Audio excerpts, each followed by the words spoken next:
Pemain keturunan baru berdarah Bogor, kasih kode, saya bisa jadi playmaker. Bisa bela timnas Indonesia tanpa naturalisasi, penyerang tajam ini menggila di negeri minyak. Supporter tamu masih dilarang, ini kata Ferry Paulus jelang kick-off Super League 2025-2026. Jadwal Liga tak ganggu timnas, Super League libur saat tim Garuda tanding. Erick Thohir tegaskan, agen pemain wajib punya lisensi FIFA di Super League. Jarang terdengar, pemain keturunan 3,91 miliar diam-diam bikin malu Mauro Zilstra. Pemain keturunan baru berdarah Bogor, kasih kode, saya bisa jadi playmaker. Timnas Indonesia bisa ketambahan pemain keturunan baru berdarah Bogor yang memiliki kemampuan menjadi playmaker atau gelandang serang. Siapa dia? Peran playmaker atau gelandang serang merupakan salah satu peran penting di sepak bola modern. Pasalnya, dalam peran ini, seorang pemain harus memiliki kreativitas dalam menciptakan serangan. Di Timnas Indonesia, peran ini sejatinya tak lagi digunakan karena formasi yang digunakan oleh Sinteyong dan Patrick Kluivert dalam 5 tahun terakhir. Kedua pelatih itu memilih menggunakan vakum 3 back yang membuat posisi gelandang hanya diberikan kepada gelandang tengah dan gelandang bertahan saja. Selain itu, formasi 3 back ini berfokus pada kreativitas dari sisi lapangan, sehingga pemain dengan peran playmaker tak begitu dibutuhkan. Meski begitu, Timnas Indonesia bisa saja tetap merekrut pemain keturunan bertipe playmaker jika kreativitasnya suatu saat dibutuhkan. Salah satu pemain keturunan bertipe playmaker itu adalah Justin Brouwer. Ia merupakan pemain keturunan yang baru terjaring oleh netizen tanah air @football.indonesia di Instagram.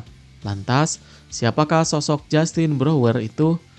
Seperti apa kiprahnya dan dari mana darah keturunannya berasal? Berikut rangkumannya. Justin Brouwer merupakan pemain keturunan Bogor yang lahir di Nieuwegein, Belanda pada 19 Mei 2010 atau saat ini berusia 15 tahun. Darah keturunan yang dimilikinya berasal dari Bogor, Jawa Barat. Diketahui, darah keturunan itu datang dari kakeknya dari pihak sang ayah. Kakeknya dari pihak sang ayah itu lahir di Bogor, alhasil berdasarkan regulasi FIFA, Brouwer bisa dinaturalisasi oleh Timnas Indonesia. Justin Brouwer sendiri berposisi sebagai gelandang tengah dan gelandang serang. Hal ini membuatnya merasa memiliki kreativitas untuk membantu permainan dan serangan timnya. Justin Brouwer mengatakan, saya memiliki kemampuan sebagai playmaker handal dan umpan-umpan akurat untuk menerobos garis pertahanan. Saya memiliki visi membaca luas area lapangan untuk mengatur tempo permainan. Saya juga akan scan area lapangan untuk menciptakan peluang penyerang dan umpan pada rekan saya, tambah Justin Brouwer. Kemampuan ini tentu cocok untuk Timnas Indonesia level kelompok umur dan juga senior di masa mendatang karena minimnya pemain kreatif dari dalam negeri. Selepas Firman Utina gantung sepatu, Timnas Indonesia tak punya gelandang yang punya kreativitas serta umpan akurat mumpuni dan hanya memiliki gelandang yang andal mencetak gol saja. Klaim dari Brouwer itu juga dibuktikan dengan catatannya. Siapa sangka jebolan Akademi PTC Arnhem ini mampu melesakkan 16 gol dan 14 assist dari 35 laga di musim lalu. Berkat catatannya itu, Justin Brouwer mampu menjuarai Piala Belanda U16 dan juga menjuarai turnamen kelompok umur seperti turnamen Marvel. Karena talentanya, Brouwer saat ini tercatat bermain bagi tim papan atas Belanda VSV Eindhoven, di mana ia menimba ilmu di tim U15 lebih dulu. Dengan perjalanan karirnya, Brouwer bisa dinaturalisasi lebih dulu oleh PSSI untuk Timnas Indonesia U17 yang akan berlaga di Piala Dunia U17. Apalagi di ajang tersebut, Timnas U17 membutuhkan pemain kreatif seperti Brouwer untuk menghadapi lawan berat seperti Brazil, Honduras, dan Zambia.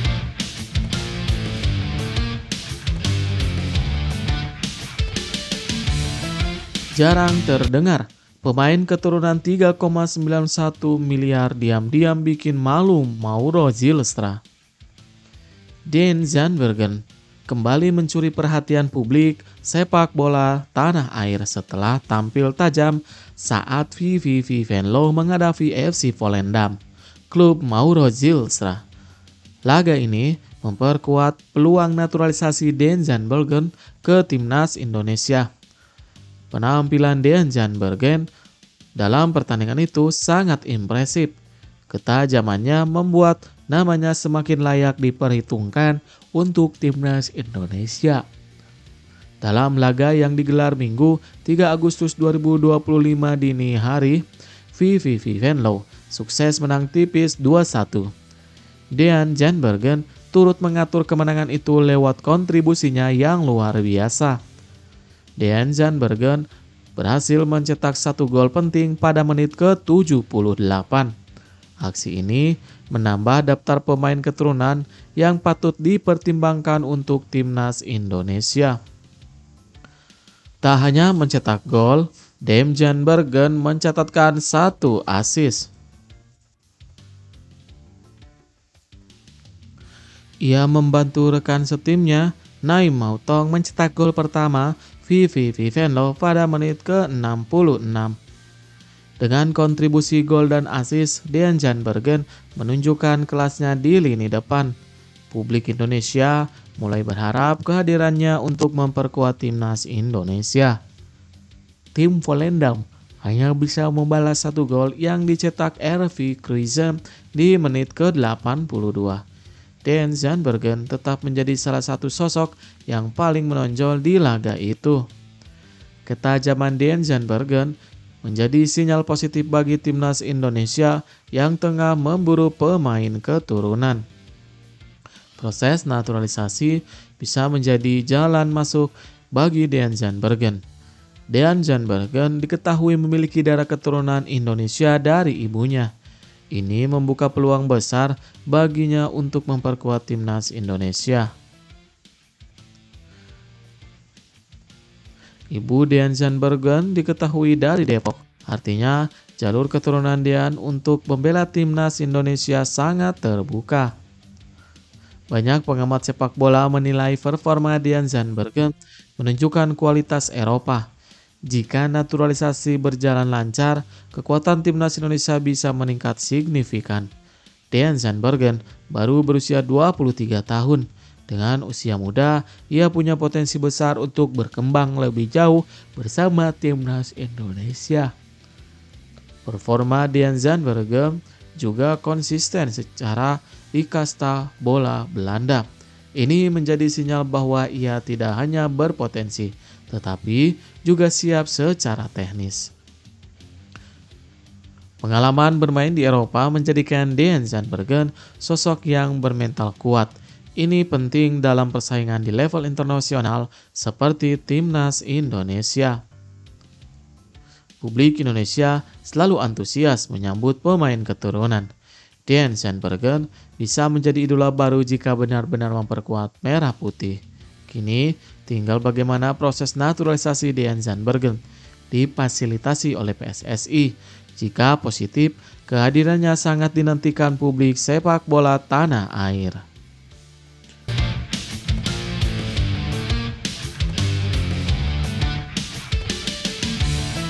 Bisa bela timnas Indonesia tanpa naturalisasi, penyerang tajam ini menggila di negeri minyak. Cederanya oleh Romeni membuat publik sepak bola Indonesia ramai membahas siapa pemain keturunan yang layak dinaturalisasi untuk mengisi lini depan timnas.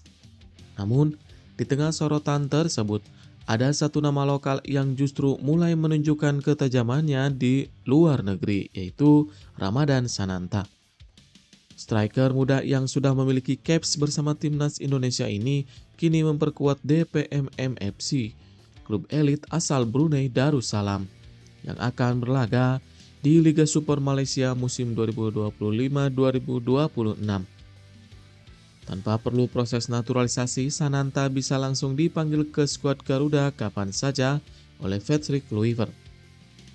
Performa impresif Sananta kembali terlihat saat ia mencetak 2 gol alias brace dalam kemenangan 5-0 DPMM FC atas Sumsel United dalam laga uji coba pramusim yang digelar di Stadion Nasional Hasanal Bolkiah. Tampil sebagai starter dan mengenakan nomor punggung 10, Sananta membuka keunggulan timnya hanya beberapa menit setelah laga dimulai. Gol tersebut lahir dari pergerakan cerdas memanfaatkan umpan terobosan dari rekan setimnya. Tak berserang lama, Miguel Angelo Oliveira menggandakan keunggulan DPMM FC pada menit ke-27. Dominasi klub asal Brunei tersebut berlanjut dengan gol ketiga yang dicetak Azwan Ali Rahmat lewat tembakan keras dari luar kotak penalti. DPMM FC klub asal negeri minyak atau negeri petrodolar menutup babak pertama dengan keunggulan 4-0 setelah Victor Bertomeu memanfaatkan kesalahan kiper yang lawan gagal menguasai bola di area penalti. Setelah jeda, Ramadan Sananta kembali menunjukkan naluri predatornya dengan mencetak gol kelima untuk DPMM FC. Gol itu sekaligus memastikan kemenangan telak atas klub Indonesia yang diasuh oleh Neil Maijar tersebut. Hasil ini membuat DPMM FC unggul agregat 8-0 atas Sumsel United. Setelah pada laga pertama di mini stadion Jerudong, mereka juga menang 3-0. Brace tersebut menjadi yang kedua bagi Sananta sejak bergabung dengan DPMM FC awal musim ini. Sebelumnya, ex penyerang Persis Solo itu juga memborong 2 gol ke gawang Sabah FC dalam laga uji coba yang berakhir 2-1 untuk kemenangan DPMM. Ketajaman Sananta tentu menjadi angin segar bagi timnas Indonesia, terlebih di saat lini depan tengah dirundung krisis. Alih-alih terus bergantung pada proses naturalisasi, PSSI bisa kembali mengoptimalkan talenta lokal seperti Ramadan Sananta yang terbukti konsisten dan punya jam terbang internasional.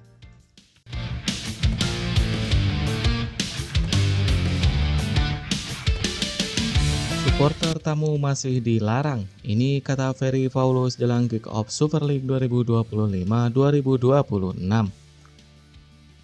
Direktur Utama I-Liga atau yang sebelumnya bernama Liga Indonesia Baru, Ferry Paulus, menyebut bahwa larangan away supporter untuk Super League 2025-2026 belum dicabut. Namun, ada kans aturan itu tak lagi berlaku jika ada persetujuan beberapa pihak dalam 2 hari ke depan. Seperti diketahui, sudah berlangsung beberapa musim supporter tamu dilarang mendukung tim kesayangannya bertanding di kandang lawan. Aturan ini dibuat sebagai bagian dari transformasi sepak bola Indonesia pasca tragedi Kanjuruhan. Ferry Paulus mengatakan pihaknya sedang melakukan persamaan persepsi dengan pihak kepolisian.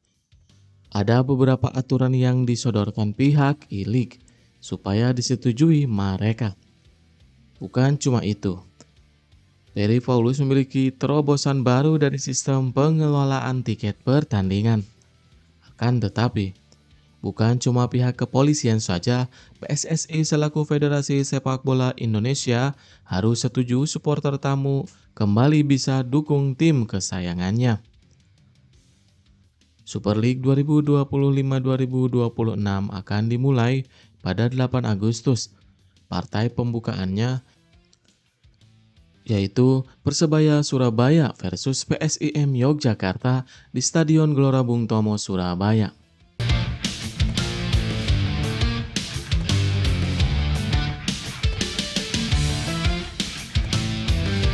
Jadwal Liga tak ganggu timnas. Super League libur saat tim Garuda tanding. Direktur Utama I-Liga Ferry Paulus menerangkan bahwa Super League 2025-2026 bakal rehat di beberapa momen yang berbenturan dengan agenda timnas Indonesia, utamanya event yang melibatkan tim senior dan SEA Games mendatang. Ferry Paulus menerangkan jadwal sudah disusun sedemikian rupa agar tidak berbenturan dengan agenda timnas Indonesia. Jadi, saat skuad Garuda bermain di FIFA Matchday atau kualifikasi Piala Dunia 2026 Asia, Super League libur. Kemudian, ketika tim nasional Indonesia bertanding di SEA Games 2025, tidak ada pertandingan Super League yang digelar. Super League 2025-2026 akan kick off pada 8 Agustus mendatang. Pertandingan pembukanya adalah Persebaya Surabaya kontra PSIM Yogyakarta di Stadion Gelora Bung Tomo, Surabaya.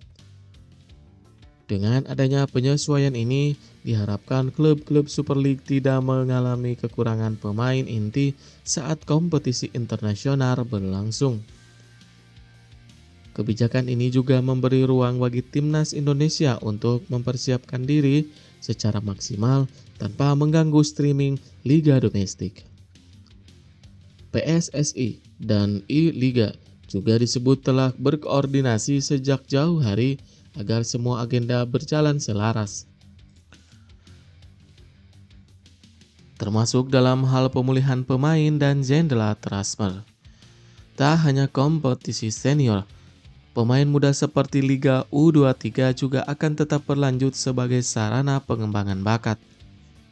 Kehadiran regulasi ini menunjukkan komitmen bersama antara federasi dan operator liga dalam mendukung pencapaian prestasi timnas Indonesia tanpa mengorbankan kualitas kompetisi domestik.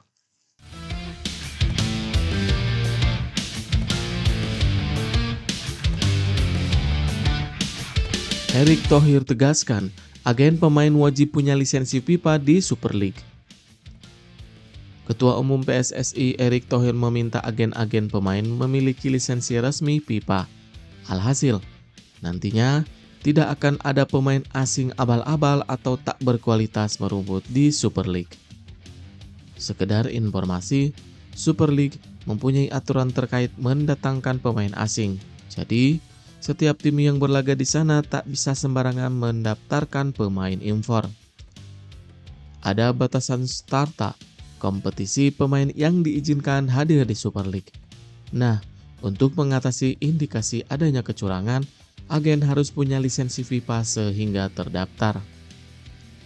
Adapun untuk batasan starta kompetisi pemain yang boleh didatangkan tim-tim Super League harus top level khusus di Asia, kecuali dari Liga Arab Saudi, Liga Jepang, Liga Korea, Liga Uni Emirat Arab, dan Liga Iran boleh dari kasta kedua. Di Eropa, klub Super League dapat memboyong pemain dari kasta pertama, kedua, dan ketiga untuk Liga Inggris, Italia, Spanyol, Jerman, Prancis, dan Portugal. Negara-negara lainnya dari Eropa maksimal dari divisi kedua, sedangkan untuk CONMEBOL yang kerap menjadi pabrik pemain asing, Liga Indonesia hampir sama seperti Eropa. Legiun impor bisa dari divisi 1, 2, dan 3 untuk Liga Brazil dan Liga Argentina. Nah, hal ini yang diantisipasi oleh Erick Thohir. Jangan sampai ada manipulasi data pemain yang akan berkompetisi di Super League. Jika memiliki lisensi FIFA, agen tersebut sudah terdaftar resmi sehingga potensi kecurangannya kecil.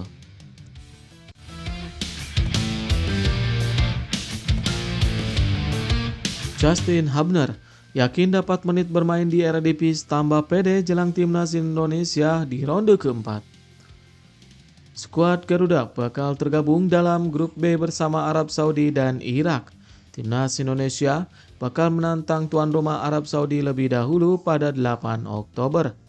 3 hari kemudian, tim asuhan Patrick Kluivert bakal menantang Irak.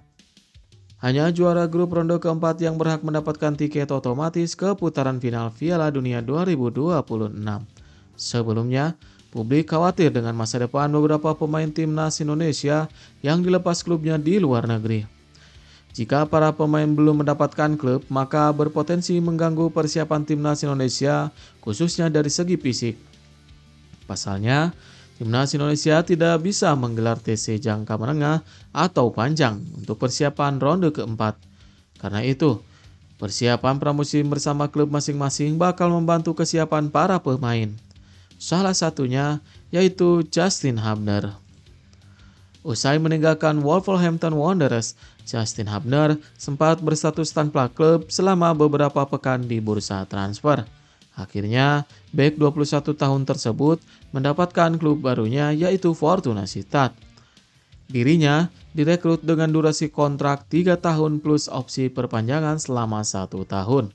Justin Hubner yakin bisa merebut tempat utama di Fortuna Sittard berkat pengalamannya di timnas Indonesia. Justin Hubner pun semakin pede bisa melalui ronde keempat bersama timnas Indonesia. Salah satu bekalnya melalui menit bermain di klubnya saat ini.